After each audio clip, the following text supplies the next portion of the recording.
Hey, this is Frederick from Hammerfall, and you're watching CMS TV.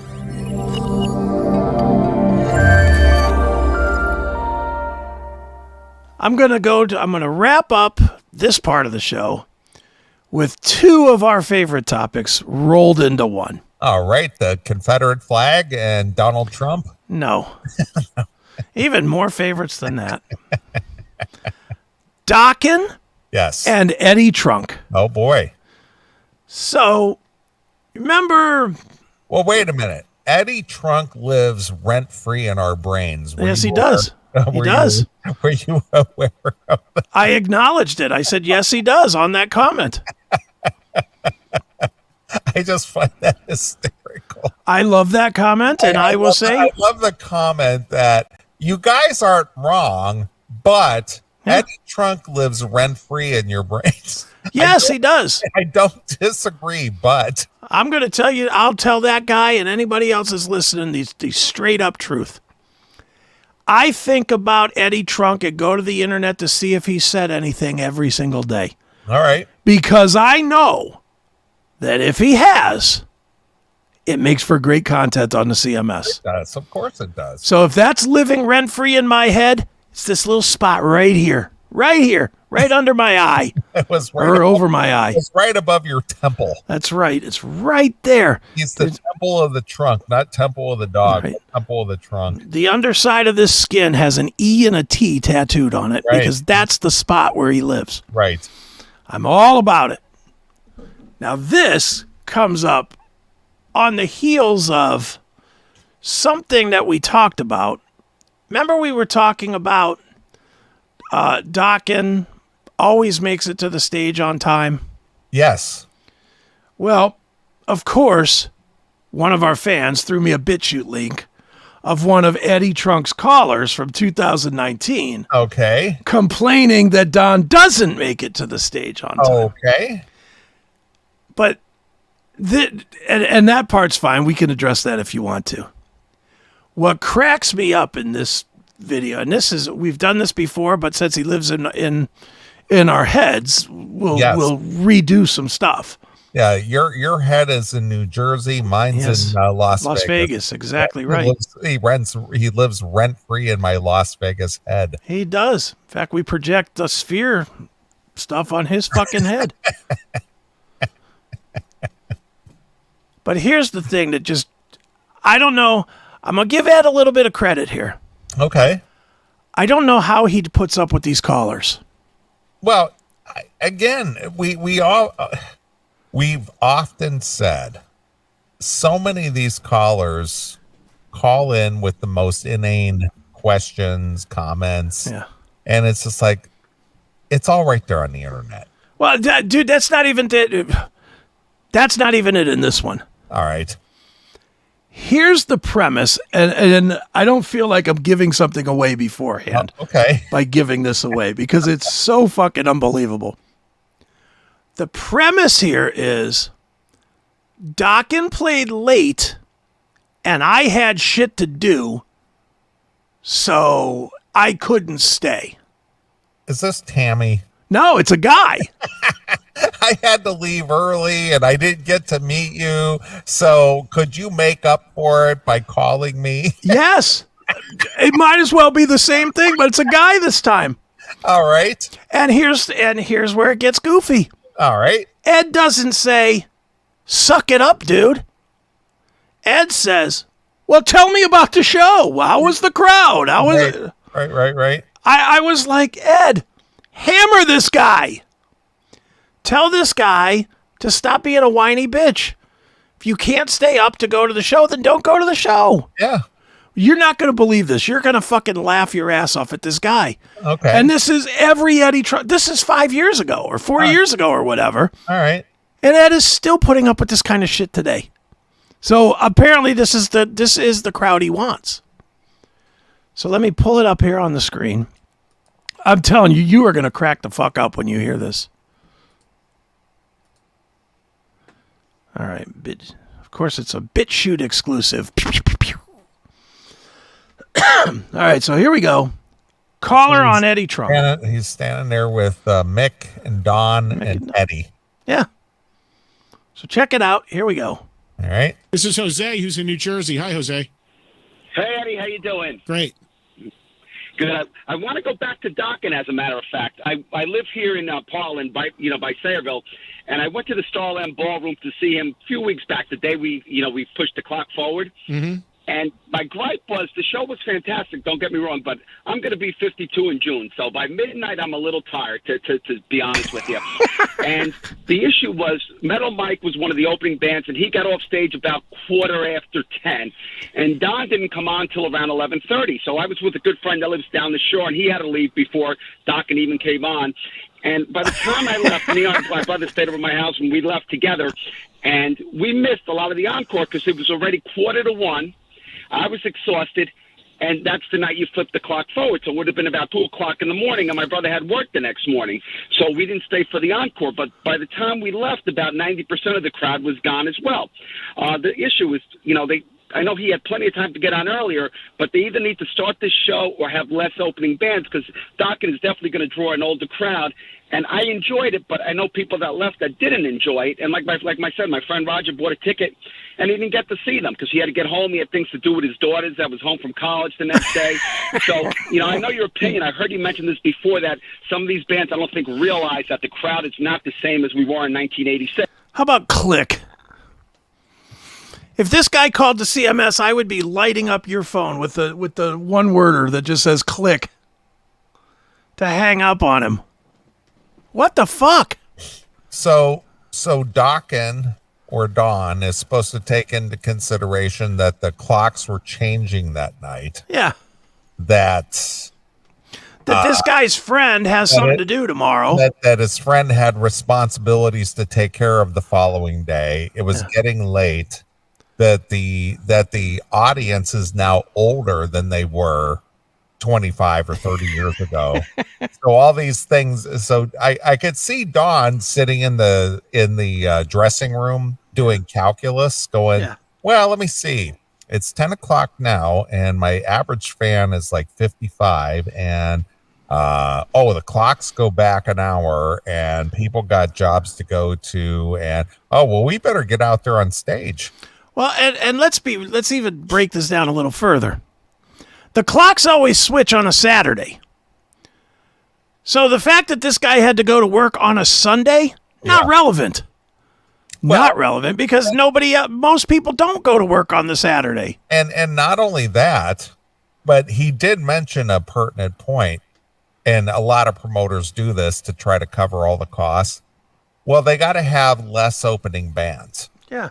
Like I think the Whiskey. I think Dawn had told me they played the Whiskey their last show this year, this 2023, a couple weeks ago. Yeah, and he said that the doors opened at the Whiskey, and before Dockin went on, they had 7 opening bands. Oh God, 7. Fuck that. How many?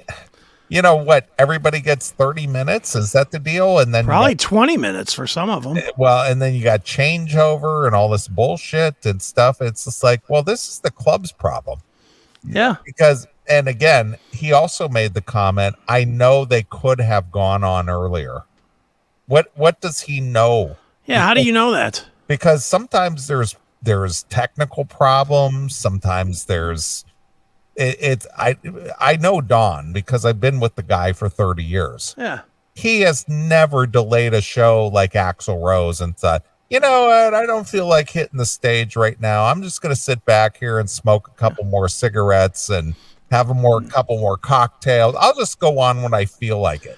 And Don has never been and I know this much, and I don't travel with him or nothing, but I know this. Don isn't one that's going to say, well, my contract says I don't go on until 11:30. No. If they say, okay, this is how it works, people, in case you're curious. The stage guys flip everything over and the sound guys check everything. Once they give the okay, the stage manager comes over to the room where the band is and says, you guys are up. We're ready. And everybody goes, let's head up to the stage. And that's how it goes. Just that quick. Yeah. Nobody sits there and lags behind and goes, yeah, we'll get there when we're good and ready. Yeah.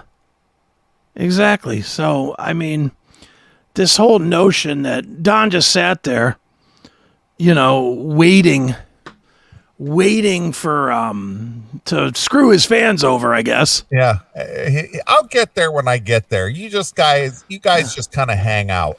Mm-hmm.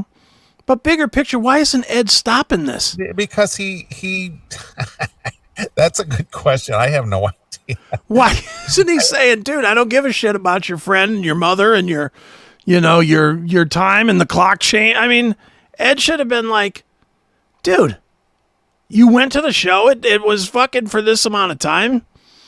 You didn't stay. That's on you. Yeah. That's it. All right, Tammy. Yeah. I had to leave early, so I couldn't go to the meet and greet, and I didn't get to meet you, and you could make up for it by calling me, and I'm the only one who cares about your music, and I'm the one who buys everything. Yeah, it's like Jesus fucking Christ. You're the one. Oh, you're the one. That's right.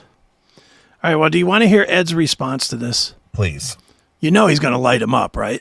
No. All right. Let's see. We're 30 years older than that. And the difference is I went to see Everlast from House of Pain the next Friday, and he came on around 9:45, and he was over about 11 o'clock, which was much more reasonable because he also had an older crowd as well. So I want to get your opinion on that, being that, most of the fans are in the 50s, 60s now, and these bands come on at midnight, and my wife had me running errands all day. I was exhausted by the time he came on, to be honest with you. Jose, why is that Don's problem? Well, that you're fucking henpecked.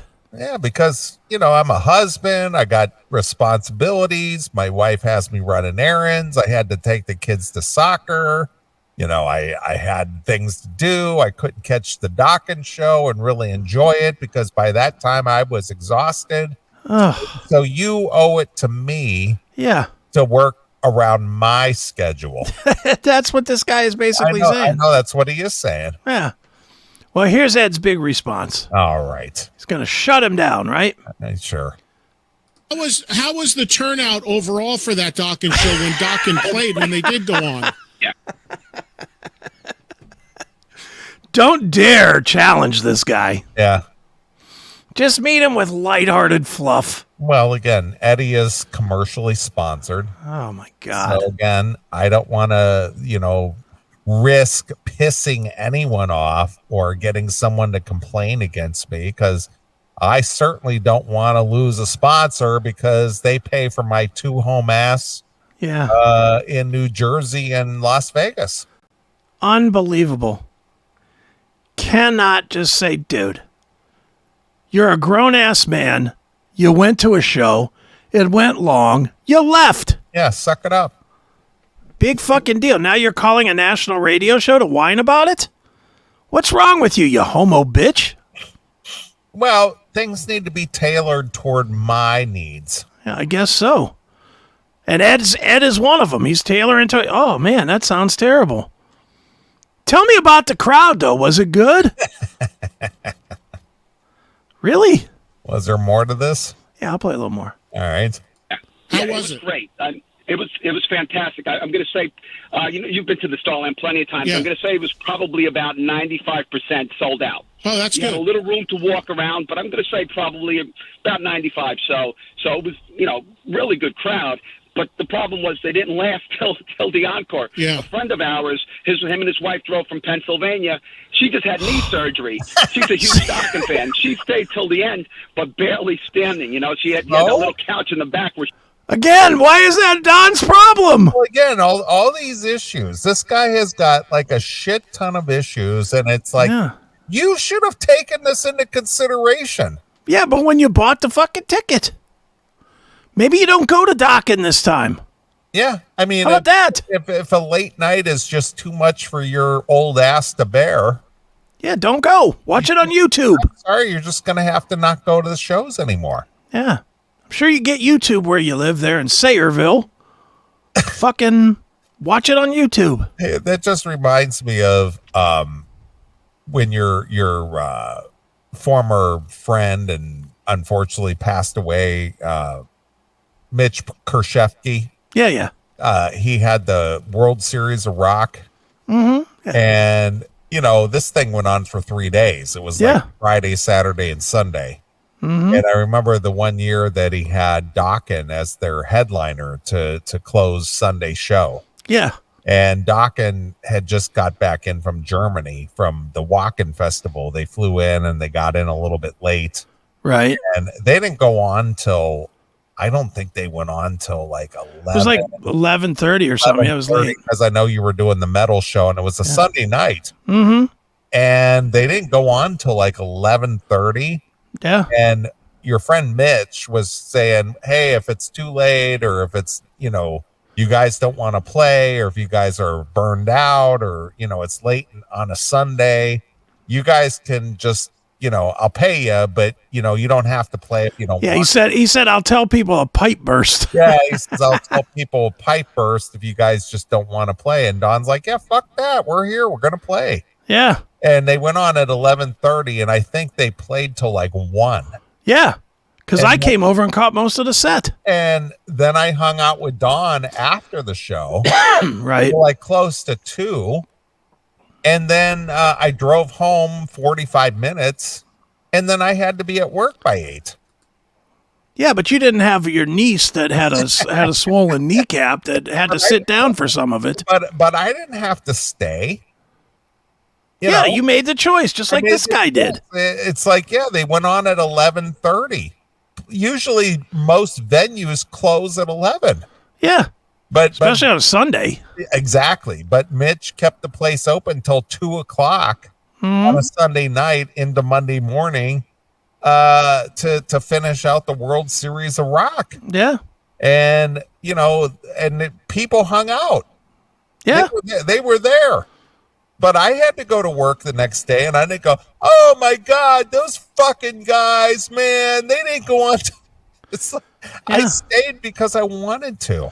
Yeah, and this guy could have either stayed or left or called in tomorrow with PTO or sick time or whatever. Well, again, this goes back to the world that we live in. It's like the world needs to bend to my knee. Yeah. Well, I got all these problems, and Ed, how could this be? And Ed's just like, how was the turnout? Then we drove from Pennsylvania, and then I had a knee surgery, and my cousin, she couldn't stand, and by the end of the show, it was terrible, and they should have taken this all into consideration. Yeah, they didn't come out and survey the crowd before they played, bastards. What the fuck? Holy shit. I know. It's like, but these are his callers. Oh my God. I mean, we bust on his callers now. This is 4 years ago. This shit is, I think this is the history of his callers. Yeah, because he placates that shit. He's happy that he's got a call. I guess. And quite honestly, the best times with Eddie is when it's just him and his producer shooting the shit. Right. Not talking to these fucking dumbbells that call him. Well, this, again, you know how big of a fan I am listening to the O&A segments. Yeah. And I listen to a lot of the Nopies. Yeah. Mm-hmm. Anthony never takes a call. No. And he's just like, these guys add nothing to the show. They're the worst. They add nothing to the show. And then once in a while he'll go, okay, I never do this, but I'm going to see. Hey, John, what do you got to add to the show today? Yeah. It's just like, hey, Anthony, good listening to you. You know that time like 6 months ago you did this, that, and the other? Because I don't remember a fucking thing about that. What the hell? Yeah, I know. Why are you calling? Well, I was just thinking about that this morning. It's like, oh, Jesus Christ. Dude, how many times have I said to you, I wish we didn't have any callers at all? Yeah, and we don't take very many. We don't take very many anymore. And even when we do, it rings, it's Lou from the Lou. I'm just like, holy fuck. Or Tim James. Or Tim James. Well, Tim, I know if he calls once, he's going to call 4 more times. Yeah, because he's so ingrained with the show. Yeah. Mm-hmm. But I don't even mind Tim, because at least Tim comes in, gets his point, and gets the fuck out now. Tim has learned the game. He has. Lou just trying to find every way to make a fucking hockey reference with the N-word in it is like... wants to make some kind of a racist reference. Yeah, it's like, all right, Lou, we get it. Shocking. We get it, Lou. You hate the shoppers. We got it. You hate the Swedes. He hates the Swedes. He hates the Swedes. We get it. But, all right, you want a little more of this? A little bit more. All right, a little more, and then we'll dump out. Here we go. She could sit down and enjoy the band. So that's, my only gripe with them is you put on a great show. You don't need 4 opening bands, and you had an hour. Your drum kit, everything's already set up. Try to get on stage a little bit earlier, especially that night when we're flipping the clock forward, And I wonder what your opinion is on something like that. Well, yeah, you should be more cognizant of these things. Yeah. All right, now he put Eddie in the corner where Eddie has to answer for this.